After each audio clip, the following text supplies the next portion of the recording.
La Butaca Editorial es la editorial de los cuenteros de Medellín. Si quieres conocer sus libros, visita en Instagram @labutacaeditorial. Muy buenas tardes, queridos amigos de Tele Boyacá y de Viva Palabra. Sí, algunos de ustedes se estarán preguntando, bueno, ¿y qué pasó hoy? ¿Qué pasó con el CDS, con el letrerito de Viva Palabra y todas estas cosas? Ustedes saben que nos gusta pues siempre desde este programa promocionar pues a Viva Palabra y que se noten los espacios de Viva Palabra. Pero es que hoy es un día muy especial para este programa y para nosotros. Estamos acá de visita en la casa de un hombre pues que para la mayoría de ustedes no necesita mucha presentación, pero como también sabemos que algunos sí necesitan esa presentación, es decir, no todo mundo tiene que saber de todo ni haber visto a todo mundo. Hay veces que algunos dicen, no, necesita presentación, alguien dice, yo no lo conozco. Pues sí, señores.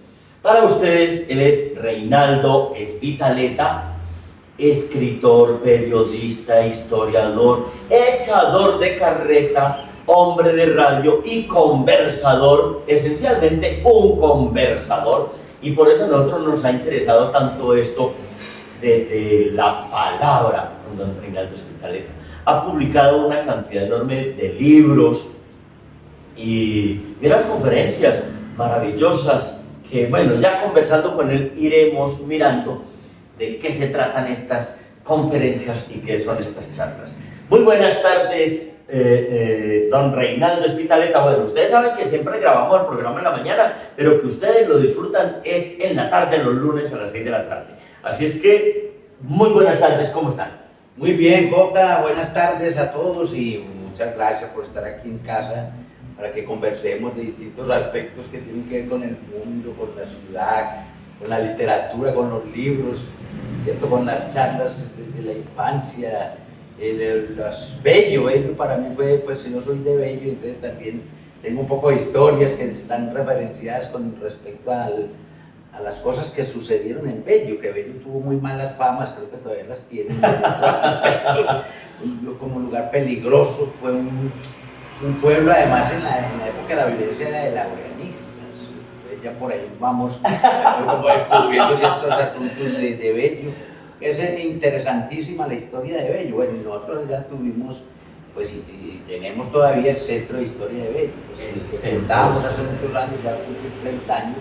Hemos hecho investigaciones también en torno a eso que estabas diciendo del mundo de Bello, de los favoritos, de los obreros, de la educación en Bello, el arte y la cultura, etc. Eso es apasionante y después he cambiado mucho es para Medellín. Claro. Vamos a hacer como por mi oficio también, que no es el principal mío de historiador, lo estudié en la Nacho, pues. Claro, es una especialización, de maestría. Sí, historia. Y me interesa mucho la historia de Medellín. Me he venido desde hace años, yo creo, como estudiando todos estos aspectos que tienen que ver con nuestra ciudad, con Medellín, con muchas circunstancias que para la gente a veces son desconocidas. Ojo, mis estudiantes de la Universidad Nacional, que a lo mejor muchos de ustedes no sabían, que el maestro Reinaldo Espitaleta hizo su maestría en historia allí en la Universidad Nacional, pero su formación primero fue en... Bueno, no, pues la formación primera, a ver, es que hay una cosa particular con esas formaciones, uno de niño y de adolescente va teniendo como una serie de visiones del mundo que le van interesando todas como en esa misma intensidad, hasta que uno va como definiendo los intereses, pero a mí lo que más me gustaba en una época era la música. De hecho, pues también estudié 5 años de música en la Universidad de Antioquia, en el conservatorio, como formación, no porque fuera a ser músico. Y luego, después de muchas idas y venidas, terminé estudiando en la facultad eso se llamaba Ciencias de la Comunicación en ese entonces, y yo recibí el grado de comunicador social periodista, entré con un nombre de la facultad y me gradué en otra cosa y que me encantaba de la comunicación y que fui descubriendo que yo era un periodista casi que nato. aunque nunca en la infancia ni en la adolescencia me interesó esa disciplina. Es que había pensado. eso lo Cuando extraño. le decía al niño, ¿usted qué va a hacer cuando grande? Jamás le ocurrió Sí, ser periodista. periodista nunca. Y policía menos. Que todos iban por policía o bombero, ¿no? Sí, sí, sí. Eso es muy interesante. Claro, Bello era un pueblo que de un momento a otro se volvió ciudad o terminó casi absorbido por la ciudad, y especialmente pues con los barrios obreros se fueron creciendo estas ciudades, como después de los 40 un aceleramiento Sí, claro. desordenado y complejo en lo social, en lo urbanístico, en todo, porque nadie calculaba cómo iba a ser ese despelote. Muy bien, Reinaldo, en periodismo, bueno, ahora que me mencionó de música, claro, es que yo he visto, por ejemplo, que tiene 2 libros sobre Gardel, la muerte de Gardel y otro Sí. y no sé si el último tango de Gardel u otra cosa así, Sí, tiene como sí. 2 libros sobre Gardel. Sí, sobre Gardel son pues uno de cuentos, donde hay un Gardel que no es Gardel, sino un tipo que le dicen Gardel, que es sacado de ficción, pero lo situé como en Bello, sin decir que es Bello. Y eso es un librito que publicó la Bolivariana con varios cuentos, y hay un libro que se llama Las plumas de Gardel y otras tanguerías tiene asuntos, por ejemplo, de visitas a Buenos Aires, pero también sobre Manrique, sobre los bares de Medellín dedicados en una época al tango. Guayaquil era todo el tango. Pasó de carrilera a tango. Claro, eso fue tremendo. Y también otro libro que se llama Tango Sol, Tango Luna, que lo publicó la UPB. Ese sí ya tiene más, digamos, profundidad en el tango. En el tango canción, en el tango como música extraordinaria, con distintos avatares, y bueno, ese es un libro que me porque es que el tango más investigado en ese aspecto, y en la que incluí algunos reportajes pues a las que me tocó a mí pues en Buenos Aires, como Roberto Rufino, entrevistas a Carlos García, directores también, algunos que pude entrevistar, entonces están en ese libro. Pero de la música, como te dije, yo estoy muy enterado siempre y sigo estando de la música clásica, más que en la popular, que me encanta, pero de la formación mía, pues la ya que te decía de 5 años en el conservatorio, era sobre todo pues esa cosa de la apreciación musical y de lo clásico y de todos esos asuntos. Hicimos un movimiento incluso, pues valga recordarlo, en el consejo estudiantil que fundamos en el conservatorio, para que se diera también la parte de lo popular, que era como muy elitista y solamente pues lo clásico europeo y el eurocentrismo, y yo creo que eso estoy hablando hace muchos años de prehistoria, pero yo creo que tuvo arraigo también esos cuestionamientos de los estudiantes de entonces, y ya creo que la música popular es interesantísima también esa lucha en las facultades de arte. Rindió pues todos los frutos en la Universidad de Antioquia. Bueno, de hecho tengo un hijo que es egresado de música popular en la Universidad de Antioquia. Qué bien, esto de la música. Pero bueno, vamos con la crónica, y sobre todo como una crónica social que usted utiliza, incluso en algunos cuentos uno siente más, viendo uno que es ficción, siente como que fuera una crónica social, sin que sea, porque es que tiene algo muy bueno, y es que uno lo lee y uno entiende que es una cuestión, una denuncia social, pero no es panfleto. ¿Cierto? Que es otra cosa donde algunas veces confundimos el arte con el panfleto, y que es válido para los que les gusta y toda la cosa, pero que se siente allí. Sobre todo en muchas crónicas que escribió en El Espectador, en El Colombiano.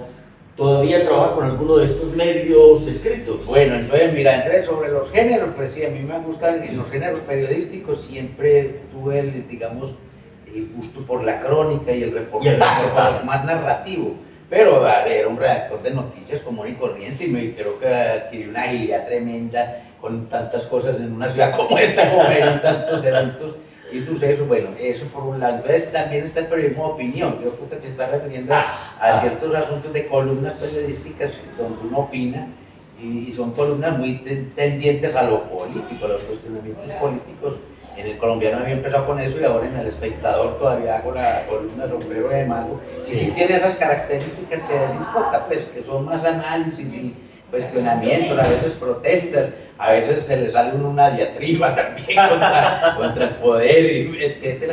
Pero sí, sigo cultivando ese género del periodismo de investigación. De investigación no tanto, sino que hay que investigar para escribir una columna, pero en este caso de opinión.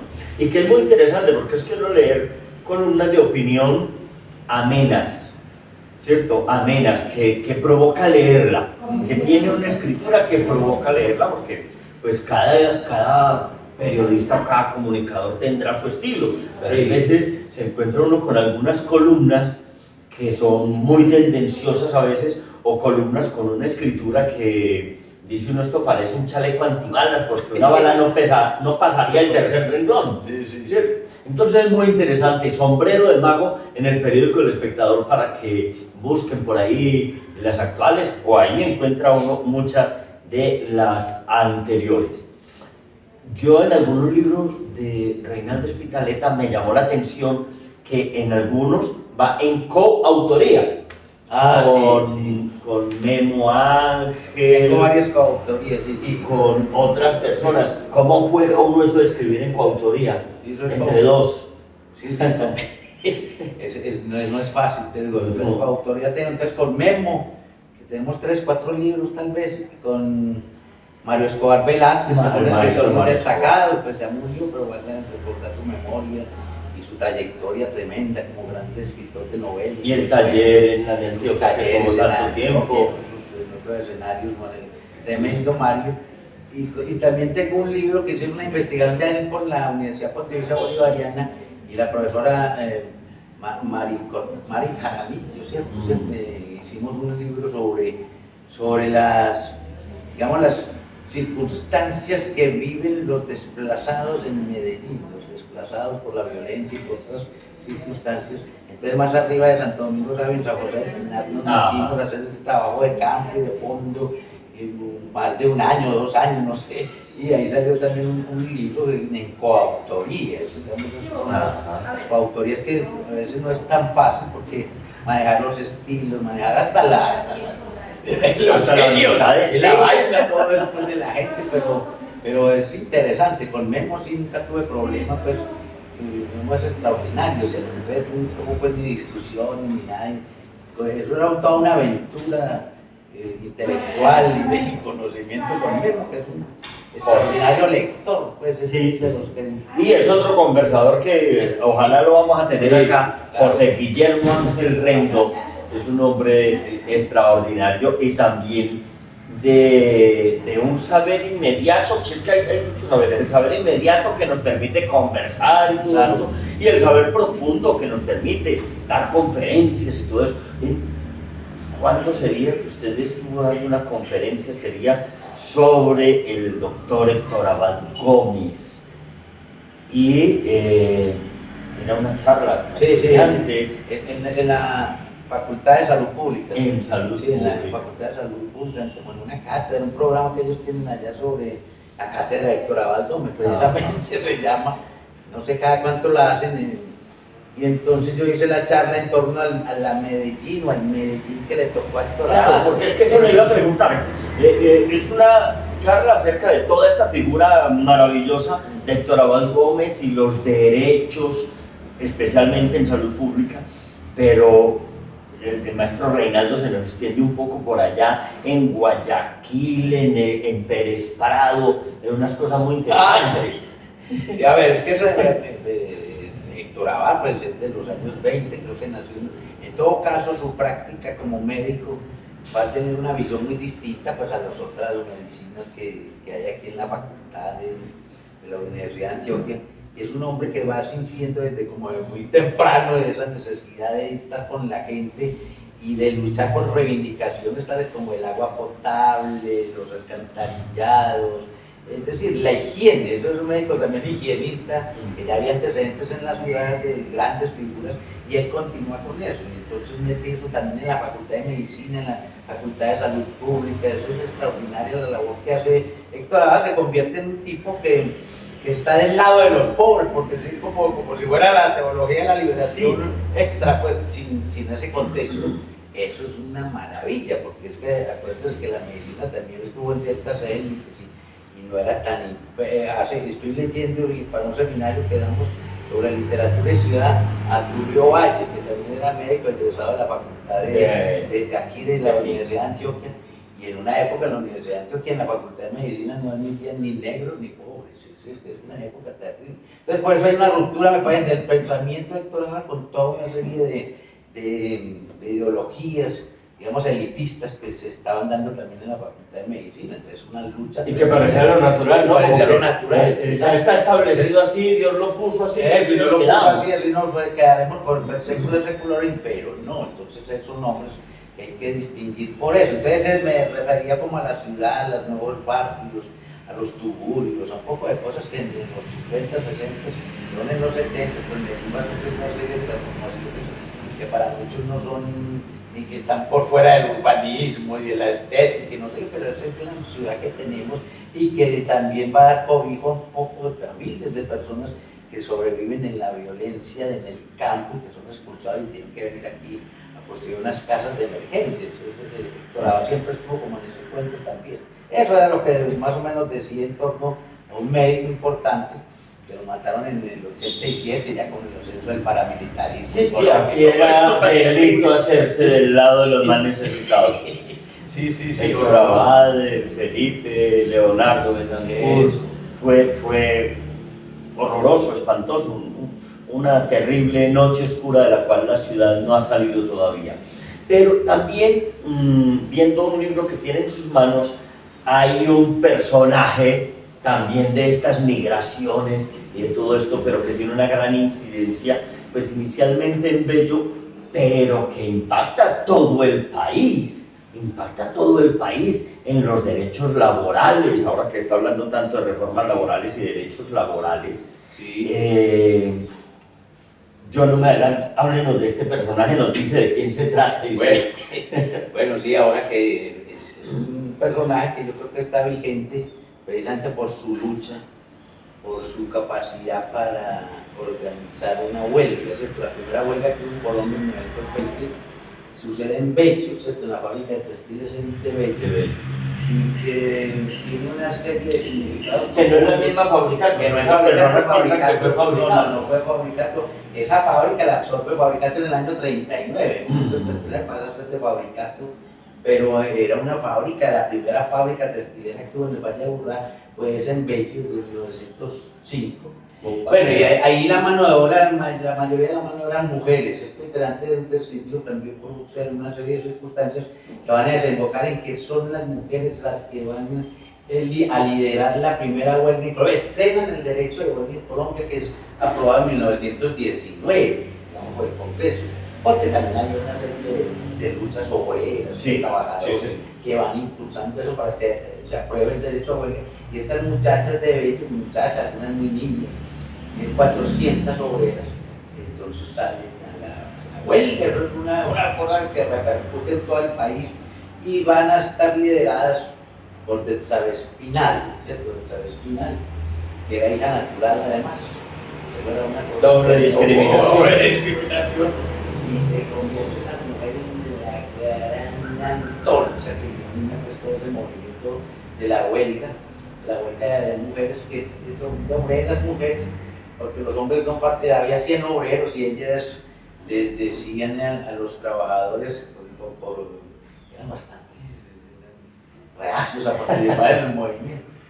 No, ustedes son los que tienen que poner las faldas nuestras, ustedes no sirven para nada. Bueno, y ahí entre esos trabajadores había 3, que eran los que ellas querían que los echaran, los caciques les decían, eran los perseguidores, eso no se llamaba el acoso sexual de las muchachas, el chantaje y la cosa de las multas, había una vaina de multas a las que llegaban tarde, y les multaban por cualquier cosa.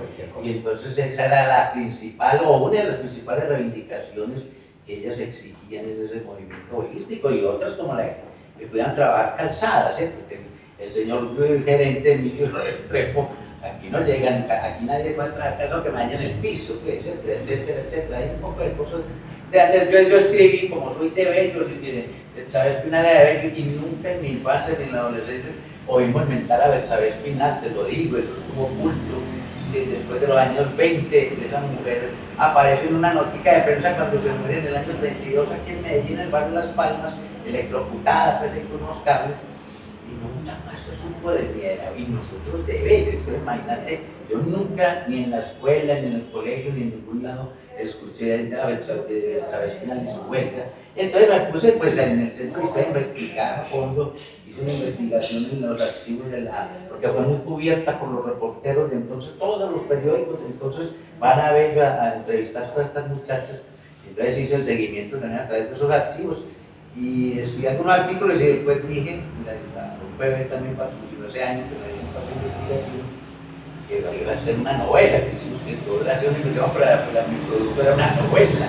Y la novela se llama Betsabe y Betsabe, en la que incluye otro personaje con el mismo nombre. En fin, yo no les voy a contar la obra, pero se llama Betsabe y Betsabe, y creo que es una reivindicación de buena parte de esa figura tremenda de esta muchacha de 23 años que entonces dirigió la primera huelga en Colombia, además con el propósito de visibilizar el trabajo de las mujeres y cómo era el asunto de las mujeres en ese tiempo.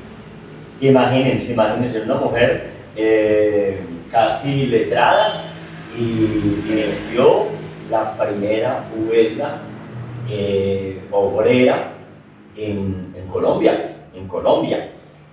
Bien, además del tema de Betsabe y todo este asunto de Bello y demás, sí, también tiene entonces los cuentos. Háblanos, ¿por qué te da por meterte con cuentos, con esa redacción, con esa cosa? ¿De dónde surge entonces también esa inquietud de ser cuentista? A ver, de ser cuentista y de narrar historias, esto viene, yo creo que uno no sabía, no se daba cuenta de eso. Pero en casa yo tuve la particularidad, precisamente, mucha gente también, de tener a alguien que narraba historias a los niños, a nosotros desde niños, y eran historias, una complejidad, de mil y una noches revueltas con el tío Conejo, con otras vainas de arrieros y de fantasmas, eso era bellísimo. De lo que se iba acordando por la noche y por la mañana eran narraciones, y eso era extraordinario. Como te digo, uno es inconsciente, pero van quedando las palabras, los ecos, las resonancias de todas esas.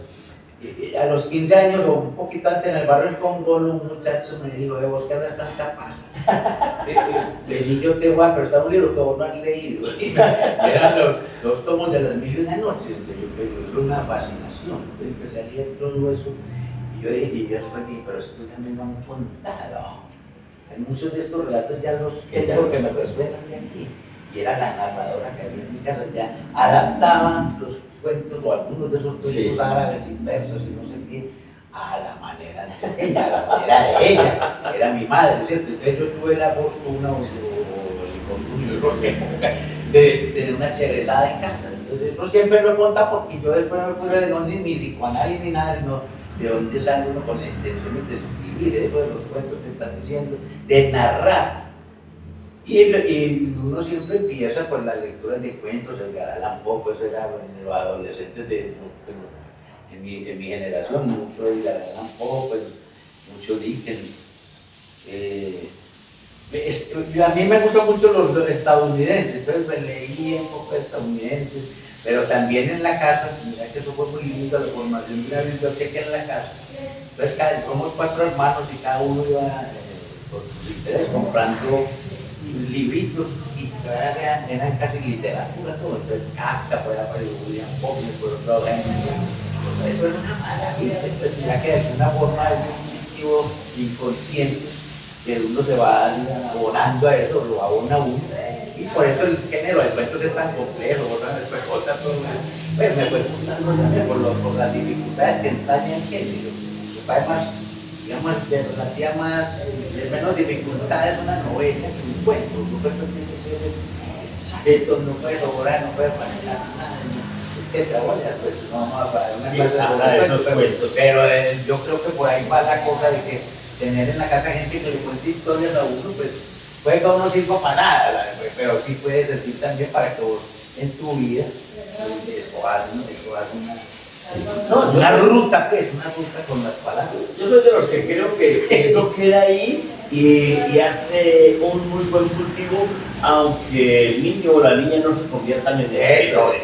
No, en cualquier otra profesión, pero tienen un espíritu con otra apertura diferente. Yo no puedo decir si mejor o peor o qué, pero una apertura diferente a los que no han tenido la posibilidad. Y que aquí hay una cosa muy curiosa que nos comenta él, es cómo se mezcla esa narrativa popular, digámoslo, Sí. de la madre y hace una simbiosis con lo que podríamos decir los clásicos modernos. Entonces, eso sale algún producto.